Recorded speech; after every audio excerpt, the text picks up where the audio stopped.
Assalamualaikum warahmatullahi wabarakatuh. Alhamdulillahirabbil alamin wa bihi nasta'in ala umurid dunya waddin. Asyhadu an la ilaha illallah wahdahu la syarikalah wa asyhadu anna Muhammadan abduhu wa rasuluh. Allahumma fashalli wa sallim ala hasan nabil karim wa ala alihi wa sahbihi ajma'in. Amma ba'd. Mari kita senantiasa bersyukur kehadirat Allah Subhanahu wa Ta'ala yang masih memberikan peluang dan kesempatan kepada kita untuk menjadi orang-orang terbaik di sisi Allah Subhanahu wa Ta'ala, dan tentunya menjadi orang-orang yang akan mendapatkan keridhaan Allah fid dunya wal akhirah. Karena itu suatu dambaan bagi setiap orang muslim yang berharap bagaimana menjadi orang yang disayang Allah, bagaimana agar selamat di dunia wal akhirah. Kemudian salat dan salam kepada Nabi kita Muhammad sallallahu alaihi wasallam sebagai uswatun hasanah, contoh tauladan dalam hidup dan kehidupan kita. Kiranya kita berikhtiar dan berupaya agar sunnah itu menjadi bahagian dari kehidupan kita dengan memperbanyak selawat kepada Rasulullah, dengan mengikuti sunnah Rasulullah sallallahu alaihi wasallam. Kita sebagai seorang muslim berharap tentunya agar berada di barisan Rasulullah Sallallahu Alaihi Wasallam yang tidak akan melangkahkan kakinya menuju surga atau memasuki surga itu sebelum berbaris rapi umat di belakangnya. Dalam kesempatan ini, kaum muslimin dan muslimat rahimakumullah, judul tausiah yang kita sampaikan, Rasulullah pencinta yatim. Rasulullah Shallallahu Alaihi Wasallam sebagai seorang pribadi yang dilahirkan juga dalam keadaan yatim, sangat menaruh perhatian yang besar kepada anak yatim. Dan bahkan di dalam Al-Quran, sampai 22 ayat yang menjelaskan tentang pentingnya perhatian kepada anak yatim. Dan dalam kesempatan ini kita akan sampaikan beberapa ayat Al-Quran yang berkaitan dengan pentingnya perhatian kepada anak yatim. Yang pertama surat Ad-Duha ayat 9. A'udzubillahi minasyaitonir rajim. Fa'ammal yatima fala taqhar. Dan terhadap anak yatim jangan sewenang-wenang. Kenapa? Karena yatim ini rentan dengan permasalahan psikologis. Banyak anak yatim juga dalam keadaan lahir kondisi yang beruntung secara finansial atau ekonomi. Tetapi mereka itu karena tidak ada ayah, maka tekanan batin atau secara psikologis sangat berpengaruh dalam kehidupannya. Untuk itu Al-Quran mengingatkan kita jangan sewenang-wenang terhadap mereka.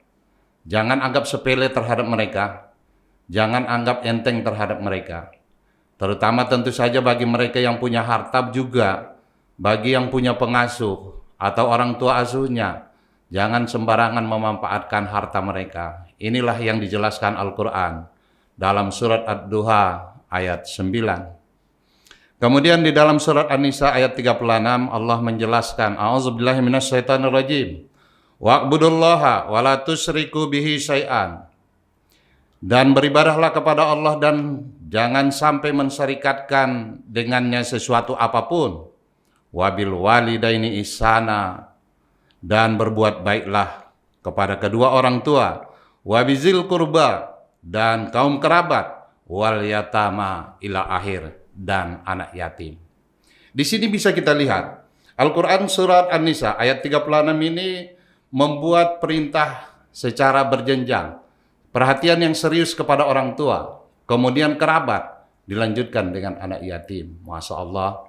Di sini ayat menerangkan kepada kita betapa Allah sangat memberikan peringatan kepada kita untuk memperhatikan mereka yang dalam keadaan yatim itu. Maka untuk itu kaum muslimin dan muslimat, mari kita menjadi orang-orang yang punya perhatian khusus terhadap mereka. Di samping kesibukan kita mengurus diri kita, mengurus keluarga kita, maka mari mereka itu kita tempatkan pada urusan berikutnya. Masalah mereka adalah masalah kita, problem mereka problem kita. Solusi terbaik yang perlu kita berikan kepada mereka untuk bisa menjalani hidup dan kehidupan sebagaimana orang-orang yang beruntung yang masih punya ayah dan punya ibu tentunya. Kemudian dalam Al-Quran, surat Al-Fajr, ayat 17, Allah menjelaskan, A'udzubillahi minasyaitonirrajim, kalla balla tukrimunal yatim. Pada prinsipnya sebelumnya ayat ini menjelaskan, ada orang yang berkata tak kala diberikan nikmat, diberikan kemuliaan, maka dia akan sampaikan, saya ini adalah orang yang dimuliakan Allah Subhanahu wa Ta'ala. Tapi manakala Allah tahan rezekinya, maka dia akan berkata, saya telah dihinakan Allah. Maka Allah menjawab, pada dasarnya kemuliaan dan kehinaan itu termasuk salah satunya seberapa besar perhatian kita kepada anak yatim. Maka di sini dijelaskan sekali-kali tidak demikian. Kata Allah, sebenarnya kamu tidak memuliakan anak yatim. Di sini juga menjadi perihal atau perhatian yang serius bagi kita. Betapa Allah Subhanahu wa Ta'ala sudah memberikan garis kepada kita betapa pentingnya terhadap mereka. Atau perhatian yang serius kepada orang-orang yang yatim, orang-orang yang punya kelemahan dalam kehidupan ini. Sebagaimana kita jelaskan tadinya, mungkin saja mereka secara finansial mampu, cukup, tetapi secara psikologis mereka tetap harus kita dampingi. Mari kita jadikan mereka tentunya bahagian dari kehidupan kita, karena dalam Al-Baqarah ayat 220 Allah menjelaskan, A'udzubillahi minasyaitonirrajim. Fid dunya wal akhirah. Dalam kehidupan dunia dan akhirat. Bahkan ini berkaitan dengan kehidupan yang senantiasa kita minta. Rabbana atina fid dunya hasanah wa fil akhirati hasanah. Kalau kita ingin bahagia dunia dan akhirat, maka di sini dijelaskan fid dunya wal akhirah. Wa yas'alunaka anil yatama. Dan mereka berkata atau mereka bertanya kepadamu Muhammad, apa yang perlu kita sampaikan kepada anak yatim? Seperti apa perhatian yang perlu kita tunjukkan kepada mereka yatim itu? Kul, katakan, islahul lahum khair. Kamu itu mengurus mereka itu jauh lebih baik. Kata Allah, kalau kamu menjadikan mereka prioritas dalam kehidupan kamu, kalau kamu menjadikan mereka itu orang-orang yang diurus dalam kehidupan, orang-orang yang dispesialkan dalam kehidupan, itu bagus. Bagus sekali kata Allah. Maka dengan bahasa kul islahul lahum khair. Kalau kamu itu memelihara atau mengurus urusan mereka, maka itu baik bagi kamu. Dan bahkan selanjutnya, wa in tukhalituhum fa ihwanukum. Dan kalau kamu bergaul dengan mereka, pada dasarnya mereka itu saudaramu. Bagaimanapun situasi dan kondisi mereka. Karena kita ketahui kaum muslimin dan muslimat, anak yatim itu cenderung dengan psikologis yang luar biasa meledak-meledak. Dan ada bahasa yang terkadang bahwa anak yatim ini susah diatur.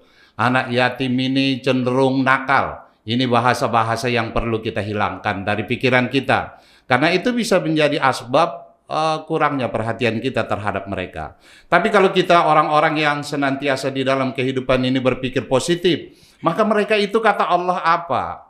Fa'ihwanukum. Mereka itu juga saudaramu. Mereka itu juga orang-orang yang perlu diperhatikan. Mereka itu juga bagian dari dirimu. Masya Allah. Ini penjelasan dari Allah Subhanahu wa Ta'ala dalam Al-Baqarah ayat 220. Bahwa mereka itu adalah orang-orang yang dianggap bahagian dari diri kita. Maka tentu saja kita harus menjadikan mereka seperti anak kita juga. Karena kitalah yang menjadi orang tuanya. Kitalah yang menjadi pengganti dari apa kebahagiaan yang hilang dari dirinya. Ini makna kita memperhatikan mereka. Dan bahkan hadis Rasulullah SAW menjelaskan kepada kita betapa pentingnya memperhatikan mereka. Dan Rasulullah menjelaskan dari Sahal bin Sa'ad. Berkata Rasulullah SAW, saya dan orang yang memelihara anak yatim nanti di surga seperti ini. Ini penjelasan Rasulullah dengan mendekatkan jari tengah dan jari telunjuknya, menyatakan betapa dekatnya dia dengan orang-orang yang memelihara anak yatim. Masya Allah, kalau itu yang kita lakukan, maka sudah bisa dipastikan bahwa kita bahagian yang akan bertetangga nanti dengan Rasulullah Shallallahu Alaihi Wasallam. Manakala kita punya perhatian kepada mereka untuk kebahagiaan mereka, untuk kepedulian pendidikan mereka, sehingga mereka juga mendapatkan hak yang sama dengan orang-orang yang di luar sana, atau yang orang yang mendapatkan, yang memiliki orang tua yang sempurna, ayah dan ibu. Mungkin itu yang bisa kita sampaikan pada saat ini, dan menjadi hal perhatian serius bagi kita tentang anak yatim, karena mereka itu, kata Allah, adalah bahagian dari saudara kita, bahagian yang tidak terpisahkan dari kita. Demikian, billahi nasta'in. Assalamualaikum warahmatullahi wabarakatuh.